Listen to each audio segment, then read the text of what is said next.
Hello students, good morning. Chemistry की online class में आप सब बच्चों का हार्दिक स्वागत है। उम्मीद करता हूँ आप घर पे सेफ होंगे और सुरक्षित होंगे। थोड़ी जानकारी आपको बता दूँ, फिलहाल जो है कोरोना थोड़ा बढ़ रहा है, तो मैं आपसे ये कहूँगा आप थोड़ा सेफ्टी रखें और कोरोना की जो गाइडलाइन है, चाहे मास्क हो चाहे सैनिटाइजर जो भी है, उनका आप यूज़ करें ताकि आपका जो स्वास्थ्य है वो अच्छा रहे और आप आगे बढ़ सकें, क्योंकि आप जानते हो पहला सुख निरोगी काया होता है। तो बिना बात किए हम अपने लेक्चर को स्टार्ट करते हैं। देखो, हम जो बात कर रहे थे वो बात कर रहे थे चैप्टर 3 और इस चैप्टर का नाम था इलेक्ट्रोकेमिस्ट्री। और इस चैप्टर में मैंने कुछ बेसिक प्रिंसिपल आपको बताए थे जो आपको इस चैप्टर में यूज होने वाले हैं, और भी कुछ बातें जो इस चैप्टर में यूज होने वाली हैं वो आपके साथ मैं पॉइंट वाइज पॉइंट डिस्कस कर लूंगा। जिसकी जरूरत हमको जहां पर पड़ेगी वहां पर उन पॉइंटों को डिस्कस कर लिया जाएगा। फिलहाल अभी कोई क्वेश्चन वाला पार्ट नहीं आया है। अभी तक मैंने आपको केवल थ्योरी वाला पोर्शन समझाया है, जिसमें हम जो चर्चा कर रहे थे वो चर्चा कर रहे थे मैं इलेक्ट्रोड विभव के बारे में। काफी इंपॉर्टेंट टॉपिक है, काफी अच्छे क्वेश्चन बनते हैं यहां से। सर क्वेश्चन कब बनेंगे, कैसे बनेंगे, वो बात मैं सब आपके साथ कवर कर लूंगा। वो आपको टेंशन लेने की आवश्यकता नहीं है, वो मेरा काम है। आपका काम ये होगा कि जो भी आपको पढ़ाया जा रहा है उसे आप पढ़ो, और जो भी मैं पीडीएफ आपको दे रहा हूं उसको लिखो कॉपी के अंदर, उसे याद करने को याद करो। कोशिश क्या करनी, याद ही करना है आपको। तो क्लियर बात है। तो मैं बात जो कर रहा था वो बात कर रहा था भाई इलेक्ट्रोड विभव के बारे में। यानी किसके बारे में बात कर रहे थे, हम बात कर रहे थे इलेक्ट्रोड विभव के बारे में। मैंने आपको सबसे पहले परिभाषा बताई थी कि जब मेटल की रोड को उसी के आयन के विलयन के अंदर आप डाल दोगे तो जो मेटल की रोड है वो पॉजिटिव भी हो सकती है और नेगेटिव भी हो सकती है। तो इस स्थिति में जो मेटल की रोड और विलयन जो है उसके अंदर एक पोटेंशियल डेवलप हो जाता है जिसे आप बोलते हो इलेक्ट्रोड पोटेंशियल। वो दो टाइप का था, एक हमारे पास था ऑक्सीडेशन पोटेंशियल और एक हमारे पास था रिडक्शन पोटेंशियल। यानी एक तो हमारे पास था ऑक्सीकरण विभव और एक हमारे पास था अपचयन विभव। उसमें मैंने आपको 3 केस बताए थे। तीनों केस आपको पता होंगे कि एक तो अपने पास सॉल्यूशन प्रेशर वाला था, एक हमारे पास ऑस्मोटिक प्रेशर वाला था, और एक केस ऐसा था जिसमें किसी प्रकार का कोई इलेक्ट्रोड पोटेंशियल डेवलप नहीं होता है। बात क्लियर थी। इसके अलावा जो हम बात कर रहे थे वो इंपॉर्टेंट बात क्या कर रहे थे कि इलेक्ट्रोड पोटेंशियल को 2 प्रकार से निकालते हैं। एक तो हमारे पास होता है स्टैंडर्ड इलेक्ट्रोड पोटेंशियल जिसे आप बोलते हो मानक इलेक्ट्रोड विभव, और एक हमारे पास होता है नॉन स्टैंडर्ड इलेक्ट्रोड पोटेंशियल जिसे आप बोलते हो अमानक इलेक्ट्रोड विभव या नॉन मानक इलेक्ट्रोड, वो आप देख लेना, नॉन स्टैंडर्ड इलेक्ट्रोड पोटेंशियल। अब सुनो, मानक इलेक्ट्रोड विभव क्या होता है कि वह इलेक्ट्रोड विभव जिसे मानक स्थितियों में निकाला जाता है। अब कहोगे सर मानक स्थितियां क्या होती है, मैंने आपको बताया था। टेम्परेचर कितना लेना है आपको, 298 केल्विन। दाब यानी प्रेशर कितना लेना है आपको, 1 atm। और सांद्रता कितनी यानी कंसंट्रेशन कितनी लेनी है आपको, 1 कैपिटल M यानी 1 मोल पर लीटर। क्लियर थी। और अगर इन 3 कंडीशनों को अगर आप अपोजिट कर दोगे तो कौन सा हो जाएगा, वो हो जाएगा नॉन स्टैंडर्ड इलेक्ट्रोड पोटेंशियल। मैंने आपसे कहा था जो स्टैंडर्ड इलेक्ट्रोड पोटेंशियल होता है वो प्रैक्टिकली मेथड है, उसे आप प्रायोगिक तरीके से निकाल सकते हो, थ्योरेटिकल तरीके से नहीं निकाल सकते। और उसके लिए जो आप उपकरण उपयोग करते हो उसे आपने बोला था स्टैंडर्ड हाइड्रोजन इलेक्ट्रोड, हिंदी में क्या बोलते हैं, मानक हाइड्रोजन इलेक्ट्रोड। बताया था मैंने आपको उसके बारे में।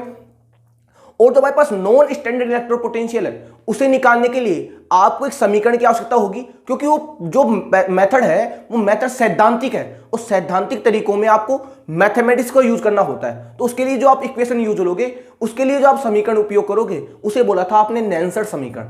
क्या होता है नेल्सन समीकरण, जब आएगा मैं आपके साथ डिस्कस कर लूंगा, अभी हमको उससे बात नहीं करनी। अभी तक हमको हमारे टॉपिक की तरफ बढ़ना है। सबसे पहले हमने किसकी बात की थी, सबसे पहले हम ये सीखना चाहते थे कि सर स्टैंडर्ड इलेक्ट्रोड पोटेंशियल कैसे निकाला जाता है। तो मैंने आपको बताया था स्टैंडर्ड इलेक्ट्रोड पोटेंशियल किसी की तुलना में निकाला जाता है, और वो किसकी तुलना में निकालोगे आप, उसे निकालोगे आप मानक हाइड्रोजन इलेक्ट्रोड की तुलना में, क्योंकि प्रायोगिक तरीका है तो आपको एक को तो मान के चलना ही होगा। फिर मैंने आपको SHE के बारे में बताया था कि मानक हाइड्रोजन इलेक्ट्रोड क्या होता है। तो मैं थोड़ा एक बार फिर रिवाइज कर देता हूं, क्योंकि उसके द्वारा हम स्टैंडर्ड इलेक्ट्रोड पोटेंशियल निकालना सीखेंगे। तो एक बार फिर से रिवाइज कर देता हूं मैं आपको कि standard hydrogen electrode, standard hydrogen electrode क्या होता है, हिंदी में क्या बोलते हैं, हिंदी में बोलते हैं इसको मानक हाइड्रोजन इलेक्ट्रोड, मानक हाइड्रोजन इलेक्ट्रोड। बताया था मैंने आपको उसके बारे में।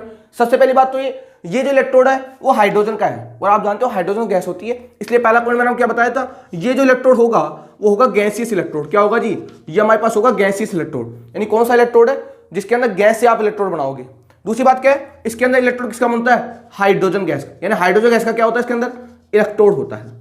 और आप जानते हो मैंने आपको बताया था अगर आपको इलेक्ट्रोड पोटेंशियल निकालना है तो जिसका आपने रोड ली है उसको उसी के आयन के विलयन के अंदर क्या करोगे, आप डिप करोगे। तो यहाँ पर रोड किसकी बनाओगे, हाइड्रोजन गैस की, तो इसका आयन क्या होगा, H+ आयन का क्या लोगे, यहाँ पर सोल्यूशन लोगे, जो कि क्या हो जाएगा, एसिडिक हो जाएगा।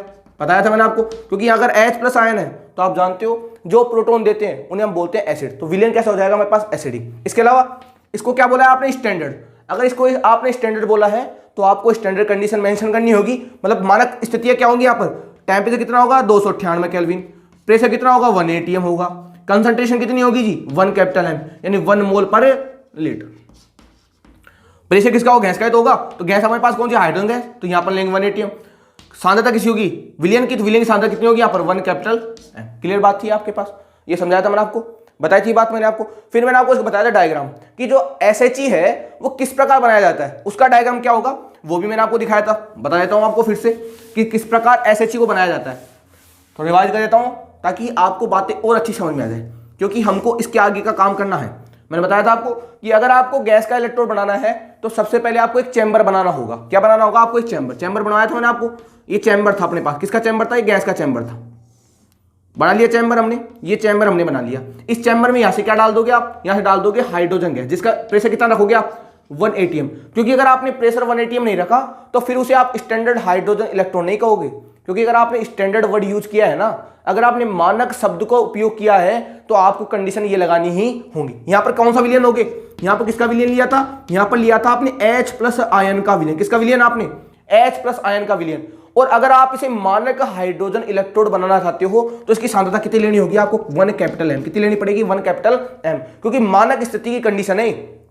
अब यहां पर क्या किया था आपने, भाई ये गैस तो कंडक्टिविटी शो नहीं करेगी, तो यहां पर आपने प्लेटिनम की जाली लगाई थी, लगाई जाली। इस जाली को एक वायर के द्वारा क्या कर दिया था आपने कनेक्ट, इस जाली को एक वायर के द्वारा क्या कर दिया आपने, मैं कहूंगा क्या है पीटी का टुकड़ा है, पीटी यानी प्लेटिनम धातु का क्या पीस है, प्लेटिनम का पीस है, जो किसका काम करेगा, ये इस हाइड्रोजन गैस और इस H+ आयन में आपस में चालकता उत्पन्न करने का क्या करेगा कार्य। ये अपने पास थी, ये क्या थी हमारे पास, यहां पर टेम्परेचर कितना लेंगे हम 298 केल्विन, यानी ये जो SHE का जो प्रोसेस है वो कितने तापमान पर होगा 298 केल्विन, क्योंकि ये हमारे पास कंडीशन है भाई, ये स्टैंडर्ड कंडीशन है, इसके बिना आप SHE की बात नहीं कर सकते हो। इसको बोला था आपने SHE, इसे आपने क्या बोला था, इसे आपने बोला था SHE। यानी ये बातें इससे पहले वाले लेक्चर में मैंने आपके साथ डिस्कस की थी, किसके बारे में, SHE के बारे में। क्लियर बात थी। अब सुनो, ये जो SHE है, ये जो अपने पास SHE है, इसका जो इलेक्ट्रोड पोटेंशियल निकाला गया, इसका जो स्टैंडर्ड, हाँ स्टैंडर्ड बोलना पड़ेगा ना भाई, कंडीशन अगर आपने स्टैंडर्ड लिए तो आप जो पोटेंशियल निकालोगे वो भी स्टैंडर्ड निकालोगे। तो इसका जो स्टैंडर्ड रिडक्शन पोटेंशियल या स्टैंडर्ड ऑक्सीडेशन पोटेंशियल जो निकाला गया है, जो माना गया है, वो इतना था 0.0 वोल्ट। कितना था 0.00 वोल्ट। ध्यान रखना, ये थी इसकी वैल्यू, ये ध्यान रखना, ये माना गया है, ये माना गया है। विद्यार्थियों को डाउट रहता है कि निकाला गया है, नहीं, इसको माना गया है, निकाला नहीं गया है। अरे आप सोचो, अगर आप इसको मानकर नहीं, क्योंकि मैंने आपसे कहा था पृथ्वी पर जितने भी वर्क हो रहे हैं वो सब मान के किए जा रहे हैं, वो सब क्या किए जा रहे हैं, मान के। तो जब माना तो उसको कितना मान लिया 0.00 वोल्ट, क्योंकि अगर आप इसको 0.00 वोल्ट मानोगे तो बताओ किसी और का निकालने में हमको आसानी मिलेगी नहीं मिलेगी। कैसे आसानी होगी वो बात करूंगा, मैंने बताया था आपको। हमको इसके आगे क्या पढ़ना है, कैलकुलेशन ऑफ इलेक्ट्रोड पोटेंशियल, यानी SHE की मदद से हमको स्टैंडर्ड इलेक्ट्रोड पोटेंशियल निकालना सीखना है। तो इसका कितना मान के चलेंगे, इसका माना है 0.00 वोल्ट। क्या माना है 0.00 वोल्ट। बात क्लियर है। ये क्या था हमारे पास, S बराबर क्या होता है स्टैंडर्ड रिडक्शन पोटेंशियल। आप जानते हो रिडक्शन। अब आप कहोगे सर SRP क्यों लिखा, अरे भैया आपने कंडीशन कौन सी ली है, आपने कंडीशन ली है T बराबर 298 केल्विन, P बराबर 1 atm, C बराबर 1 है। तो जब आपके पास कंडीशन ही स्टैंडर्ड है तो इसका जो रिडक्शन पोटेंशियल होगा, इसका जो ऑक्सीडेशन पोटेंशियल होगा, बताओ वो भी स्टैंडर्ड होगा कि नहीं होगा, होगा। अब आप कहोगे सर कोई बात नहीं स्टैंडर्ड है, वो भी बात हमने मान ली। सर SRP ESRP को आपने -ESOP क्यों लिखा, आप जानते हो रिडक्शन और ऑक्सीडेशन जो होते हैं, बताओ अपोजिट होते कि नहीं होते, होते। अगर आपको रिडक्शन की वैल्यू पता लग जाएगी ना तो इसके आगे क्या लगा दो, ऑक्सीडेशन के आगे। जैसे मान लो आपसे मैं कहूं आपके पास एक का ESRP आ रहा है, मान लिया कि अपने पास आ रहा है +1.1 वोल्ट।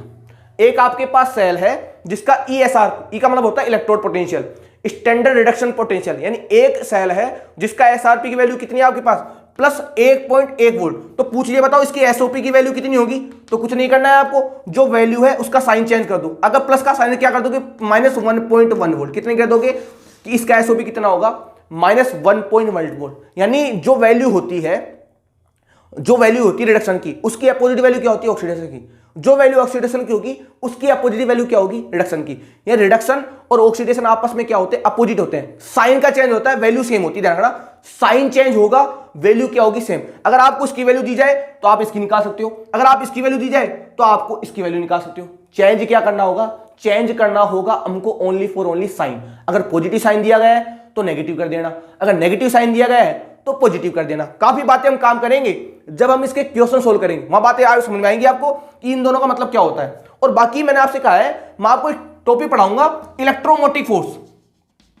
काफी इंपॉर्टेंट टॉपिक है और एग्जाम की, बोर्ड एग्जाम में भी इससे काफी क्वेश्चन बनते हैं। इसको बोलते हैं ईएमएफ, सेल का वैद्युत वाहक बल। वहां पर डिस्कस करेंगे इसको हम। लेकिन आप ये समझो कि जो रिडक्शन होता है और जो ऑक्सीडेशन होता है बताओ अपोजिट होते ही नहीं होते। अरे भाई रिडक्शन पोटेंशियल क्या था, बताया था मैंने आपको। वहां पर इलेक्ट्रॉन क्या लिए जा रहे थे, ऑक्सीडेशन में इलेक्ट्रॉन दिए जा रहे थे। बताओ अपोजिट प्रोसेस होगा कि नहीं होगा। तो जो वैल्यू आएगी बताओ अपोजिट आएगी नहीं आएगी। इसकी वैल्यू क्या होंगी आपस में, अपोजिट। इसका मतलब क्या हुआ, इसका जो एसआरपी है और इसका जो एसआरपी है, एसओपी जो है, उसमें किसका अंतर होगा, ओनली फॉर ओनली माइनस का। और वो वैल्यू कितनी थी, माइनस वो 0.00 वोल्ट मानी गई है। ये वैल्यू किसकी मानी गई है, ये वैल्यू मानी गई है भाई एसएचई की, यानी सी का मानक अपचयन विभव और मानक ऑक्सीकरण विभव कितना माना गया है, 0.00 वोल्ट। मैं खुद बोल रहा हूं क्या किया है, ये माना गया है, निकाला नहीं गया है। सुनो बात ध्यान से, इसको केवल और केवल माना गया है, निकाला नहीं गया है। बात समझ आ रही है आपको। कितना मान के चल रहे हैं हम, 0.00 वोल्ट। अब इसके आगे आप चाहे माइनस लगाओ चाहे प्लस लगाओ, जीरो तो जीरो रहेगा, पता है आपको इस चीज के बारे में। तो क्या है ये 0.00 वोल्ट। और आप ध्यान रखना रिडक्शन और ऑक्सीडेशन जो है आपस में क्या होते हैं, अपोजिट होते हैं। अगर आपको ऑक्सीडेशन की वैल्यू दी जाए और रिडक्शन की वैल्यू पूछ ली जाए तो आप साइन चेंज कर देना। अगर आपको रिडक्शन की वैल्यू दी जाए और ऑक्सीडेशन की वैल्यू पूछ ली जाए तो आप फिर साइन चेंज कर देना। अगर प्लस का है तो माइनस कर देना, माइनस का है तो क्या कर देना, प्लस। वैल्यू सेम होगी, साइन अलग अलग होंगे। बात समझ आ रही है आपको। देख लीजिए आप इस चीज को, वैल्यू तो सेम होगी, साइन क्या होंगे हमारे पास, अलग अलग। साइन हमारे पास क्या होंगे, अलग अलग। क्लियर बात है। वैल्यू हमारे पास सेम होंगी, साइन हमारे पास क्या होंगे, अलग अलग होंगे। क्लियर बात है। अब सुनो बात ध्यान से आगे की, यहां तक बात शायद समझ आएगी आपको। ये तो बात इससे पहले वाले लेक्चर में मैंने आपके साथ डिस्कस की थी। मैंने आपको ये बताया था इसका वैल्यू, इसकी वैल्यू कैसे निकालते नहीं है। क्या माना गया है, इसको माना गया है, निकाला नहीं गया है। बात समझ आ रही है आपको। क्लियर बात है आपकी। अब सुनो बात ध्यान से। अब इसके द्वारा, किसके द्वारा, इस एसएचई के द्वारा हमको दूसरे सेल का निकालना है इलेक्ट्रोड पोटेंशियल, कि इसकी द्वारा, इसकी सहायता से स्टैंडर्ड इलेक्ट्रोड पोटेंशियल को किस प्रकार निकाला जाता है, किसी सहायता से, एसएचई के द्वारा। यानी एसएचई के द्वारा आप इलेक्ट्रोड पोटेंशियल को कैसे निकालोगे, वो भी कौन सा, स्टैंडर्ड। क्योंकि कंडीशन स्टैंडर्ड है, जो पोटेंशियल निकलेगा वो भी कैसा होगा भाई, स्टैंडर्ड इलेक्ट्रोड पोटेंशियल। सुनो बात ध्यान से, कैसे निकालेंगे। हमको निकालना है, कौन से ले लो आप, हमको निकालना है स्टैंडर्ड रिडक्शन पोटेंशियल। क्या निकालना है हमको, स्टैंडर्ड रिडक्शन पोटेंशियल। इसको शॉर्ट में क्या बोलते हैं, एसआरपी। हिंदी में क्या बोलते हैं, इसको बोलते हैं मानक अपचयन विभव। क्या बोलते हैं, मानक अपचयन विभव। अब आप कहोगे सर आपने एसआरपी क्यों निकाला, सर आप तो एसओपी निकाल लेते। तुम्हारे दिमाग में क्वेश्चन आ रहा होगा, सर आपने एसआरपी क्यों निकाला, सर आप तो एसओपी निकाल लेते। अरे कोई टेंशन नहीं है ना। अगर आप एसआरपी निकाल लोगे, मान लो कोई भी सेल है जिसकी एसआरपी की वैल्यू आपके पास आ गई, मान लो +X वोल्ट। कितनी आ गई, +X वोल्ट, इतनी आ गई। तो पूछा बताओ उसका एसओपी कितना होगा। तो मैंने अभी तो आपसे कहा है एसआरपी एसओपी में चेंज थोड़ी होता है, साइन का तो चेंज होगा। अगर एसआरपी की वैल्यू, अगर आपके पास +X वोल्ट आ रही है तो एसओपी की वैल्यू कितनी होगी, -X वोल्ट होगी कि नहीं होगी। ओनली फॉर ओनली किस में चेंज होगा, साइन में, वैल्यू में चेंज नहीं होगा। मैंने आपसे कहा था रिडक्शन और ऑक्सीडेशन क्या होते हैं, आपस में अपोजिट होते हैं। साइन कन्वेंशन होता है, वैल्यू में कोई चेंज नहीं होता। क्लियर बात है, दिख रही है साफ साफ बात आपको। अगर आपको ये दिया जाए तो ये निकाल लोगे, ये दिया जाए ये निकाल लोगे। लेकिन जो आपकी विद्युत रासायनिक श्रेणी है, जो आपकी बुक में बनाई हुई है और फिलहाल आपके सिलेबस में से हटा दी गई है, उसमें केवल और केवल किसकी वैल्यू मेंशन की गई है, एसआरपी की। इसलिए मैं क्या निकलवा रहा हूं आपको, एसआरपी, मानक अपचयन विभव। बात क्लियर है। तो हम एसएचई की सहायता से किसको निकालेंगे, स्टैंडर्ड रिडक्शन पोटेंशियल को। कैसे निकालेंगे, देखो ध्यान से बात। सबसे पहली बात, दो पोर्शन होंगे, एक तो हमारे पास होगा लेफ्ट पोर्शन और एक हमारे पास होगा राइट पोर्शन। सुनो, दो होंगे, एक तो हमारे पास राइट यानी दायां भाग होगा और एक हमारे पास लेफ्ट, कौन सा भाग होगा, बायां भाग। लेफ्ट भाग पर हमेशा किसको लिखोगे आप, एसएचई को। किसको लिखोगे, यानी स्टैंडर्ड हाइड्रोजन इलेक्ट्रोड को। सुनो ध्यान से, आपके पास जब भी आप स्टैंडर्ड रिडक्शन पोटेंशियल निकालोगे, किसकी सहायता से, SHE की सहायता से जब भी मानक अपचयन विभव का मापन किया जाता है तो लेफ्ट साइड में किसको लिखा जाता है, SHE को, और राइट साइड में उसको लिखोगे जिसके सेल का आप इलेक्ट्रोड पोटेंशियल निकालना चाहते हो। यानी राइट साइड में तो जिसका निकालना है उसको बनाओगे और लेफ्ट साइड में किसको बनाओगे, SHE को, क्योंकि SHE के द्वारा तो निकालेंगे हम। अरे भाई हम किसके द्वारा निकालेंगे, SHE के द्वारा। क्या निकालेंगे, स्टैंडर्ड रिडक्शन पोटेंशियल। तो SHE को लिखोगे लेफ्ट साइड और जिसको निकालना है उसको क्या बनाओगे, राइट साइड। जैसे मान लो मेरे को जिंक का निकालना है, जिंक का Zn-SO4 के विलयन में, तो कैसे निकालेंगे, देखो इधर क्या बनाऊंगा मैं, SHE। कैसे बनाएंगे SHE, देखो ये रहा आपका SHE। क्या होता है SHE, बताया था मैंने आपको। ये रहा आपका, ऐसे बना दिया मैंने ये चैम्बर, दिख रहा है चैम्बर आपको साफ साफ, ये बना दिया मैंने चैम्बर। क्या होता है, इधर से क्या देते हो, इधर डालते हो आप हाइड्रोजन गैस, जिसका प्रेशर कितना मानते हो आप, 1 atm। 1 atm। टेम्परेचर कितना रहेगा यहाँ पर, टेम्परेचर रहेगा 298 केल्विन, क्योंकि ये कंडीशन होनी चाहिए। अगर ये कंडीशन नहीं होगी तो फिर बात आप स्टैंडर्ड की नहीं करोगे। वो कौन सा हो जाएगा, वो हो जाएगा नॉन स्टैंडर्ड, जिसके लिए हम क्या यूज करते हैं, उसके लिए हम यूज करते हैं नैनसर समीकरण। क्लियर बात है। अब देखो यहां पर क्या किया था हमने, यहां पर एक हमने ली, एक प्लेटिनम की जाली, ये क्या है, ये पीटी यानी प्लेटिनम का टुकड़ा है, पीटी का टुकड़ा। इसको क्या किया, इसको हमने डाल दिया H+ आयन के विलयन। किसमें डाल दिया हमने, इसको डाल दिया हमने H+ आयन के विलयन, H+ आयन का विलयन, H+ आयन का विलयन, जिसकी सांद्रता कितनी लेके चलेंगे हम, 1 M। ये हमारे पास हो गया, ये इसका हो गया वायर, ये हमारे पास क्या हो गया, ये हमारे पास तैयार हो गया SHE। ये तो होता है SHE हमारे पास। अब सुनो, इसका तो पता है हमको, इसका तो हमको पता है कि इसका ESR, भाई स्टैंडर्ड रिडक्शन पोटेंशियल ले रहे हो ना आप SRP, इसका ESRP कितना होता है, 0.00 वोल्ट मान लिया ना हमने। अब आपको निकालना है, जिसका निकालना है उसको कितना लिखोगे आप, राइट साइड। तो ले लो आप, जिसका भी अगर आपको निकालना है उसको ले लो साइड में। मान लो अगर आपको Zn का कैसे निकालेंगे, Zn धातु की छड़ लेंगे, Zn धातु की क्या लोगे आप, रोड लोगे। ये क्या है, जिंक रोड। Zn धातु क्या है, छड़। विलयन किसका होगा, विलयन किसका लोगे, जिस धातु की छड़ है उसी धातु के आयन का क्या लोगे जी आप, ये लोगे आप Zn-SO4 का विलयन। किसका विलयन, Zn-SO4 का विलयन, जिसकी सांद्रता कितनी लेके चलनी पड़ेगी आपको, 1 M। क्यों लेनी पड़ेगी 1 M, क्योंकि आप निकालना चाहते हो स्टैंडर्ड, और स्टैंडर्ड क्या होता है, जब सांद्रता कितनी ली जाए, 1 M, प्रेशर कितने 1 atm, और टेम्परेचर कितना लेना चाहिए, 298 केल्विन। क्लियर बात है।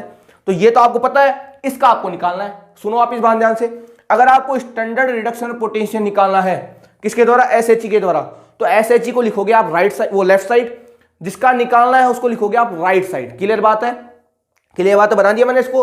और यहाँ और कंडीशन कैसी होनी चाहिए, कंडीशन हमारे पास कैसी होनी चाहिए, स्टैंडर्ड, क्योंकि बिना स्टैंडर्ड कंडीशन आप स्टैंडर्ड रिडक्शन पोटेंशियल नहीं निकाल सकते। क्योंकि मैंने आपको परिभाषा क्या बताई थी कि वह इलेक्ट्रोड विभव जिसे मानक स्थितियों में निकाला जाता है उसे बोलते हो मानक इलेक्ट्रोड विभव। तो मानक स्थितियां क्या होंगी, टेम्परेचर कितना होगा 298 केल्विन, प्रेशर होगा 1 atm, और सांद्रता कितनी होगी 1 M। अब देखो आप, ये किसका विलयन ले लिया आपने, Zn-SO4 का। अब यहां पे क्या लगा दोगे, यहां पर लगा दोगे आप गैल्वेनोमीटर। क्या लगा दोगे, गैल्वेनोमीटर, और इन आपस में दोनों जोड़ दोगे। यहां पर क्या है, ये आपके पास है भाई गैल्वेनोमीटर, इसको क्या बोलते हैं, गैल्वेनोमीटर या वोल्टमीटर, ले लो जो भी आपकी इच्छा है, गैल्वेनोमीटर या ले लो आप वोल्टमीटर, आपकी इच्छा है जो लगा दिया आपने, गैल्वेनोमीटर या वोल्टमीटर। क्लियर बात है। ये वैल्यू देगा ना आपको, ये जो गैल्वेनोमीटर है आपको इसकी वैल्यू देगा E0 सेल की, इसकी वैल्यू देगा ये वैल्यू देगा आपको E0 सेल की। E0 सेल क्या है, विद्युत वाहक बल। स्टैंडर्ड कंडीशन में, मानक स्थिति में सेल का विद्युत वाहक बल, यानी ये जो गैल्वेनोमीटर घूमेगा ना, देखो ये गैल्वेनोमीटर क्या होता है, ये जो गैल्वेनोमीटर है वो इधर भी घूम सकता है, ये इधर भी घूम सकता है, और ये इधर भी घूम सकता है। अगर ये इधर घूमेगा तो वैल्यू होगी पॉजिटिव, अगर ये इधर घूमेगा तो वैल्यू क्या होगा मेरे पास, नेगेटिव। अरे मैंने आपसे कहा था ये जो प्रोसेस है, ये जो प्रोसेस है वो प्रैक्टिकली प्रोसेस, थ्योरेटिकली प्रोसेस नहीं है। तो आपको प्रैक्टिकल करके देखना होगा। क्या करोगे आप, इधर तो आप ले लोगे SHE का इलेक्ट्रोड, इधर क्या ले लोगे आप, इधर ले लोगे जिसका आपको इलेक्ट्रोड पोटेंशियल निकालना है, और इन दोनों किसे जोड़ दोगे, इन दोनों को जोड़ दोगे वोल्टमीटर से। अब वोल्टमीटर में जो रीडिंग आई उसको चेक कर सकते हो, नहीं कर सकते हो आप। अगर वोल्टमीटर में मान लो माइनस की वैल्यू आ रही है तो माइनस की लिख देना आप, अगर प्लस की वैल्यू आ रही है तो प्लस की लिख दोगे। मतलब ये जो गैल्वेनोमीटर है ना, यहाँ पर ये जो आपके पास वोल्टमीटर है, इस पूरे सेल का क्या देगा आपको, मानक इलेक्ट्रोड विभव, यानी मानक विद्युत वाहक बल क्या देगा, क्या देगा ये, इस पूरे सेल का मानक इलेक्ट्रोड विभव देगा कि नहीं देगा। अगर मान लो इधर घूम रहा है, अगर ये सुई इधर घूमेगी तो पॉजिटिव वैल्यू होगी, अगर वो इधर घूम जाएगी तो वैल्यू क्या होगी हमारे पास, नेगेटिव। और यहां पर इस सेल में क्या लगा दिया जाता है, ये लगा दिया था साल्ट ब्रिज। क्या लगाते हैं इसको बोलते हैं हम साल्ट ब्रिज, इसको बोलते हैं हम साल्ट ब्रिज। क्या बोलते हैं, साल्ट ब्रिज, इसको हिंदी में बोलते हैं लवण सेतु। क्या बोलते हैं? लवण सेतु। अब आप कहोगे सर ये क्या बला आ गई, सर लवण सेतु क्या होता है? तो आपको टेंशन लेने की आवश्यकता नहीं है, क्योंकि मैंने आपसे कहा है मुझे आपको पढ़ाना है सेल का वैद्युत वाहक बल। वहां पर लवण सेतु क्या होता है, डेनियल सेल क्या होता है, कैसे सेल को लिखा जाता है, वैद्युत वाहक बल कैसे निकालते हैं, सब बातें मैं आपके साथ डिस्कस करूंगा। कोई भी टॉपिक ऐसा नहीं होगा जो आपको ऐसा लगेगा कि सर ने ये तो हमको पढ़ाया ही नहीं, ऐसी बात बिल्कुल नहीं होगी। जो भी आपको समझाया जाएगा विद कॉन्सेप्ट और ऑल कॉन्सेप्ट क्लियर करके समझाया जाएगा। क्लियर बात है? तो वहां पर डिस्कस करूंगा लवण सेतु के बारे में कि लवण सेतु क्या होता है। फिलहाल अभी हमको उसकी आवश्यकता नहीं है। ये तो क्या करता है, मेंटेन करता है न्यूट्रलिटी को, उदासीन कर देता है दोनों विलियन को। कैसे उदासीन करेगा वो जब समझाऊंगा वहां पर बात आपको समझ में आ जाएगी। फिलहाल के लिए आप सुनो, यहां क्या लोगे आप लेफ्ट साइड में क्या लोगे आप SHE, राइट साइड में क्या लोगे आप, जिसका आपको इलेक्ट्रोड पोटेंशियल निकालना है। अब सुनो, ये जो ई नोड सेल है, मैंने आपसे कहा था ये जो ई नोड सेल है इस पूरे सेल का क्या देगा आपको, स्टैंडर्ड। ई नोड क्या होता है, ये जो नोट लगाते हो ना नोट, इसे बोलते हैं नोट। क्या बोलते हैं इसे? नोट। ये दिखाता है स्टैंडर्ड कंडीशन। किसको दिखाता है? स्टैंडर्ड कंडीशन को। अगर आपने नोट नहीं लगाया, अगर आपने केवल और केवल ये लिख दिया तो फिर वो कंडीशन स्टैंडर्ड नहीं होगी। ई नोट का मतलब होता है स्टैंडर्ड। इसको क्या बोलते हैं? इसको बोलते हैं हम स्टैंडर्ड। क्या बोलते हैं इसको? स्टैंडर्ड। इसको क्या बोलते हैं? इसको बोलते हैं नॉन स्टैंडर्ड। क्या बोलते हैं इसको? Non standard. यानी अगर आपने केवल और केवल ई सेल लिखा है तो नॉन स्टैंडर्ड होगा, और अगर आपने ई नोड सेल लिखा है तो क्या होगा? Standard electrode potential. क्लियर बात है? क्लियर। मतलब ये जो वैल्यू देगा इस पूरी सेल की कौन सी वैल्यू देगा? E naught cell. क्यों देगा ई नोड सेल? क्योंकि आपने कंडीशन कैसे ली है, T बराबर 298 केल्विन, P बराबर 180 एम और C बराबर 1 एम। तो यहां पर जो आएगी वैल्यू वो भी तो स्टैंडर्ड आएगी। क्लियर बात? अब जो कैसे निकालेंगे, अब कैसे निकालेंगे आप जानो तो लेफ्ट पर आपने पता है, मैंने आपको बताया था इलेक्ट्रोकेमिकल जो सेल होते हैं उसमें होता है लोन। क्या होता है उसमें? लोन। लेफ्ट होगी ऑक्सीडेशन होगा, एनोड होगा, नेगेटिव होगा। इन लेफ्ट पर क्या होगा, यहां पर हमारे पास होगा एनोड। क्या होगा? एनोड। चार्ज क्या आएगा? नेगेटिव। क्या होगा यहां पर? ऑक्सीडेशन होगा। यहां पर राइट में क्या होगा? हमेशा कैथोड होगा। किसके लिए होगा ये होगा हमारे पास इलेक्ट्रोकेमिकल सेल। यहां पर क्या होगा? चार्ज पॉजिटिव होगा, और कौन सा से कौन होगा हमारे पास? रिडक्शन। पता होगा, यानी इसका तो होगा रिडक्शन और इसका क्या होगा हमारे पास? ऑक्सीडेशन। और फॉर्मूला क्या होता है? फॉर्मूला होता है ई नोट सेल बराबर ई naught cathode minus E naught anode. अब आप कहोगे सर ये फॉर्मूला कहां से आ गया, तो मैं बता रहा हूं ना आपको ये फॉर्मूला कैसे आता है, कैसे निकालते हैं, इस फॉर्मूले का मतलब क्या है। इसके आगे जो टॉपिक आएगा सेल का वैद्युत वाहक बल, वहां पर इस टॉपिक को मैं तरीके से डिटेल वाइज डिस्कस करूंगा कि ये फॉर्मूला आया तो आया कैसे। फिलहाल के लिए आप देखना ई नोट सेल बराबर क्या होगा? ई naught cathode minus E naught anode. अब आप देखो ई नोट सेल क्या है, ये है कि नहीं, तो ये अपने पास हो गया ई नोट सेल। क्लियर बात है? ई नोट कैथोड, कैथोड कौन हमारे पास? ये वाला है कि ये वाला है? देखो आप, ये तो हमारे पास एनोड है और ये हमारे पास क्या है? कैथोड। कैथोड कौन है हमारे पास? जिंक वाला। कौन हमारे पास? जिंक। तो हमारे पास इसकी वैल्यू पता नहीं है हमको, इसकी वैल्यू हमको निकालनी तो है। अरे हमको इसका तो इलेक्ट्रोड पोटेंशियल चाहिए minus E naught anode. Anode कौन है हमारा? SHE है कि नहीं? और आपको पता है SHE का हमने SHE का SR पे कितना लिया था अभी? 0.00 वोल्ट लिया था, नहीं लिया था? अब बताओ, ये तो कैंसिल हो गया, तो जो गैल्वेनोमीटर जो वैल्यू देगा वो वैल्यू बताओ ई नोट सेल की आएगी नहीं आएगी? यानी इसकी जो वैल्यू होगी वो सीधी सीधी वैल्यू किसकी होगी? इसकी। बताओ होगी कि नहीं होगी? क्योंकि इसकी वैल्यू तो 0 हो गई ना। अरे इसकी वैल्यू 0 हो गई तो ये जो वैल्यू देगा वो सीधी वैल्यू किसकी आएगी? इसकी आएगी नहीं आएगी? और देखा गया कि जब ये प्रैक्टिकल किया गया तो Zn धातु के लिए जो ये वैल्यू आई वो आई हमारे पास कितनी आई? -0.76 वोल्ट। कितनी आई हमारे पास?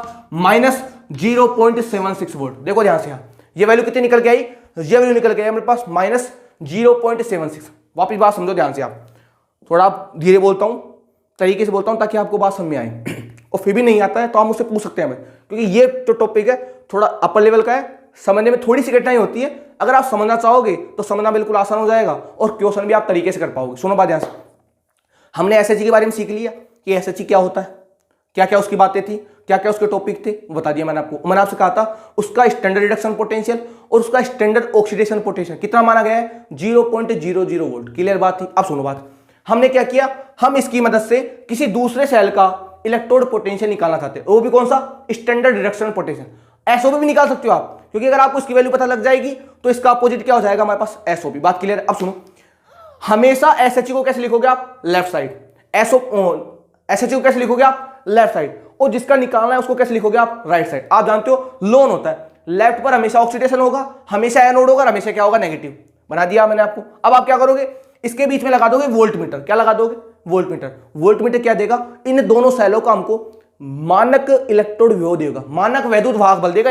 क्योंकि आपने कंडीशन स्टैंडर्ड लिए तो यहां पर जो सेल का जो पोटेंशियल आएगा वो भी स्टैंडर्ड होगा ही नहीं होगा। क्लियर है? ये इधर भी घूम सकता है, इधर भी घूम सकता है। अगर इधर घूमेगा तो वैल्यू पॉजिटिव होगी, इधर घूमेगा तो वैल्यू क्या होगी? नेगेटिव। ये कैसे पता लगाएंगे? ये प्रैक्टिकल करेंगे ना हम।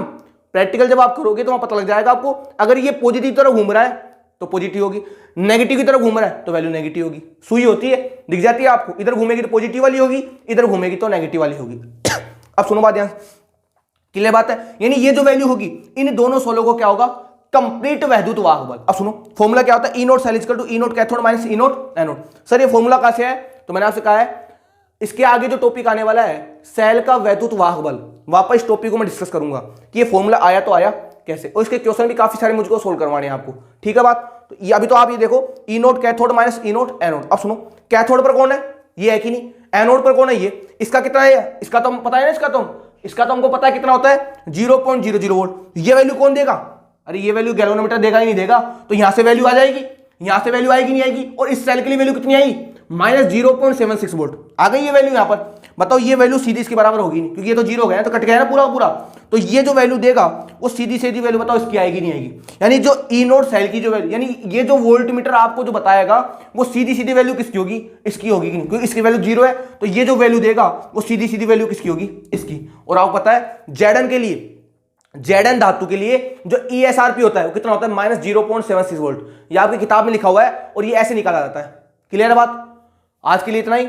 अगले वाले लेक्चर में इसका एक सेल हो रहा है कॉपर का, उसके बारे में बताऊंगा। उसके बाद हम एक इंपॉर्टेंट टॉपिक की तरफ आगे बढ़ेंगे, उसका नाम हमारे पास सेल का वैद्युत वाहक बल। क्योंकि इस टॉपिक के बिना आगे के टॉपिक को सीखना काफी हमारे लिए मुश्किल हो जाएगा। तो पहले हम इसको समझाएंगे, उसके बाद बात करेंगे हम नेल्सन समीकरण की। क्लियर बात? आज के लिए इतना ही, धन्यवाद।